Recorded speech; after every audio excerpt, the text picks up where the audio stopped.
YMC public school.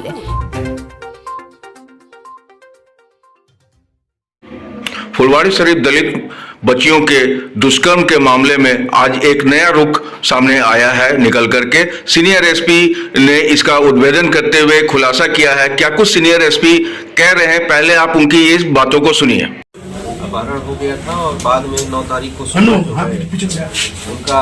उसमें से एक बच्ची घायल अवस्था में और दूसरी बच्ची मृत अवस्था में मिली। इस संबंध में फुलवारी शरीफ में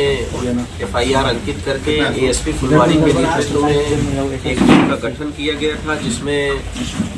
IPS प्रोफेसर दीक्षा और DSP प्रोफेसर चिंकी, इसके अलावा टेक्निकल सेल के इंस्पेक्टर दीपक, SHO नौबतपुर, SHO महिला थाना, SHO बेऊर और कई ऑफिसर्स लगाए गए थे। उसके बाद जो है हम लोगों ने कई वैज्ञानिक तरीके से और जो हमारा ट्रेडिशनल तरीका है इन्वेस्टिगेशन का, लोकल लेवल पर जाके मल्टीपल टीम्स बना के हम लोगों ने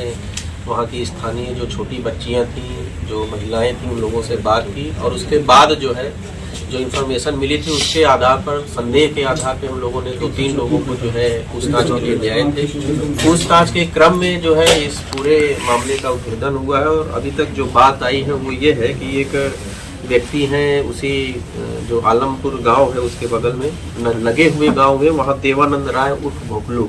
उनके द्वारा ये घटना कारित की गई है। अनुसंधान के क्रम में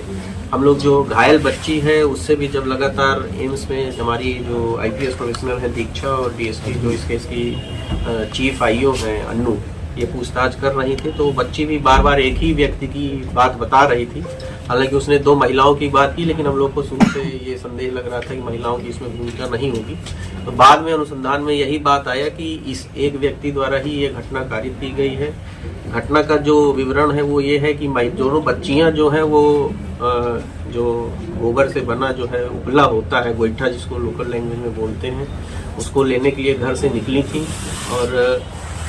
ये व्यक्ति जो अभियुक्त हैं जिनको गिरफ्तार किया गया है, इनके घर के पास गई थी, इनसे पूछा तो इन्होंने दोनों बच्चियों को ये बताया कि घर में गोईठा नहीं है, खेत में है आगे। ऐसे इस तरह से बहला फुसला के उसको लेकर गए। पहले जो है गांव के बाग बगल में ही कोई एक बाग टाइप है, वहाँ लेकर गए। वहाँ पर लेकिन फिर एक महिला आती हुई दिखी, तो फिर वहाँ से आगे बढ़ के गाँव के बगल में ही नहर है, वहाँ लेकर गए। वहाँ फिर दूसरी एक महिला आती हुई दिखी, तो फिर उसको जो है जो तीसरा घटना स्थल है वहाँ लेकर गए। क्योंकि उस दिन काफ़ी कोहरा था, हम लोगों ने जो 1-2 CCTV फुटेज देखा है उसमें भी काफ़ी कोहरा है, जिसकी वजह से कहीं कुछ स्पष्ट दिखाई नहीं दे रहा है, इसलिए किसी ने इनको घटना करते हुए नहीं देखा। और इसके बाद जो है उसी घटना पर इनके जो मृत बच्ची है उसके साथ जो है फोर्सफुली जो है रेप किया गया और जो दूसरी इंजर्ड बच्ची है उसके साथ भी करने का प्रयास किया गया और बाद में जो है जो घायल बच्ची थी, जो मृत बच्ची थी, उसको वहीं बगल में ही जो निर्माण कार्य से कुछ सीमेंट के टूटे हुए ब्लॉक्स थे उससे उसके सर में, दोनों बच्चियों के सर में मारा गया, जिसमें से एक बच्ची की मृत्यु हो गई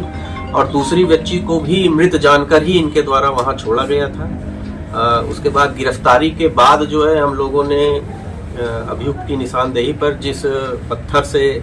बच्ची को मारा गया था उस पत्थर को भी बरामद कर लिया है कल रात में और उस पत्थर पर भी काफ़ी खून लगा हुआ पाया गया है, जिसको हम लोग जब्त करके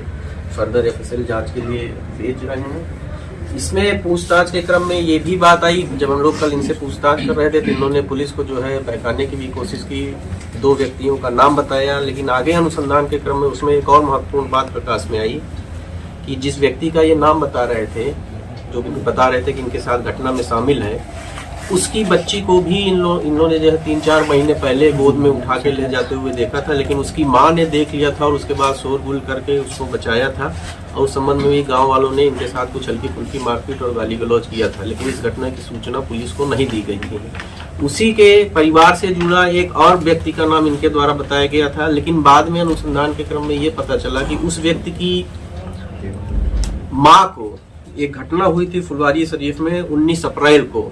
जिसमें फुलवारी शरीफ में केस नंबर 590-23 है अंकित है, जिसमें एक 72 साल की महिला को वो अपने घर के दलान में सोई हुई थी, वहां से घर से खींच के जो है उसको ले जाया गया था और उसके बाद उसका शव जो है मिला था। उसमें भी उसके सर पे पत्थर से मार के या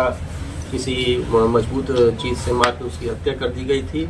पूछताछ के क्रम में अभियुक्त ने उस घटना में भी अपनी संलिप्तता अकेले ही करने की बात बताई। उस घटना में भी हम लोग को काफी आश्चर्य होता क्योंकि 3 अलग अलग जगह ब्लड पाए गए थे। हम लोग उससे पूरी घटना को समझ नहीं पा रहे थे कैसे 3 अलग अलग जगह ब्लड पाए, लेकिन अभियुक्त ने पूछताछ में जब पूरी बात बताई तो उस महिला को ये जो है पहले उसको जो है एक प्लास्टिक के पाइप से मारा, जब वो अर्धचेतन अवस्था में हो गई तो उसको बगल के बाग में ले जाके उसके साथ भी इनके द्वारा रेप किया गया था। लेकिन हालांकि पोस्टमार्टम रिपोर्ट में इस बात की कोई उल्लेख नहीं है, इसकी पुष्टि नहीं हो पाई है, लेकिन पूछताछ के क्रम में इन्होंने इस चीज़ को एक्सेप्ट किया और फिर पुनः जो है उसको ला के वापस अपनी जगह रखने का प्रयास किया गया था खींच के, इसीलिए वो 3 जगह ब्लड मिला था। और जो हम लोग पोस्टमार्टम रिपोर्ट देख रहे हैं तो उस पोस्टमार्टम रिपोर्ट में भी महिला के जो पिछला शरीर का हिस्सा उसमें काफ़ी जगह इस तरह के इंजरीज पाए गए हैं जो इस बात की पुष्टि करते हैं कि उसको काफ़ी जो है जमीन से पीठ के बल खींचा गया था। तो उस घटना में भी इन्होंने अपनी संलिप्तता स्वीकार की है। उस घटना को भी हम लोग अब फिर से जो है उसमें इन्वेस्टिगेशन जो हमारा रुका हुआ था उसको फिर से आगे बढ़ा रहे हैं। इस प्रकार जो पटना पुलिस ने इस घटना का पूरी तरह से उद्भेदन कर लिया। जो पीड़ित बच्ची है उसका भी स्टेटमेंट हम लोगों ने लिया, पूरी तरह से स्वस्थ हो जाएगी तो फिर विस्तृत स्टेटमेंट लेकर 164 का स्टेटमेंट कराया जाएगा। और आगे जो अनुसंधान है, जो सबसे महत्वपूर्ण बात है इस केस में कि पूरा इस केस का जो इन्वेस्टिगेशन हुआ है वो इसमें जो एविडेंस हम लोग कलेक्ट किए अभी तक घटना स्थल से और एम्स से जो हमको डॉक्टर्स ने दिया है, तो हम लोग इस बात के लिए पूरी तरह से आश्वस्त हैं कि साइंटिफिक एविडेंस के बल पर हम लोग शीघ्र ही इस घटना में जो दोषी हैं उसको सजा दिला पाएंगे। सर एक्यूज का बैकग्राउंड क्या है, क्या कोई क्रिमिनल बैकग्राउंड? एक्यूज का क्रिमिनल बैकग्राउंड है सच नहीं है, लेकिन अभी पूछताछ के क्रम में इसी ने हमको बताया कि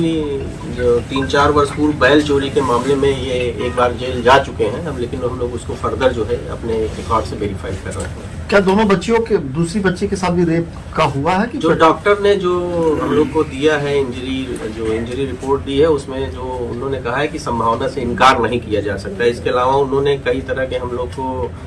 सीजर दिए हैं जिसको फर्दर हम लोग एफएसएल जांच के लिए भेज रहे हैं और उसके बाद एफएसएल जांच से जो चीजें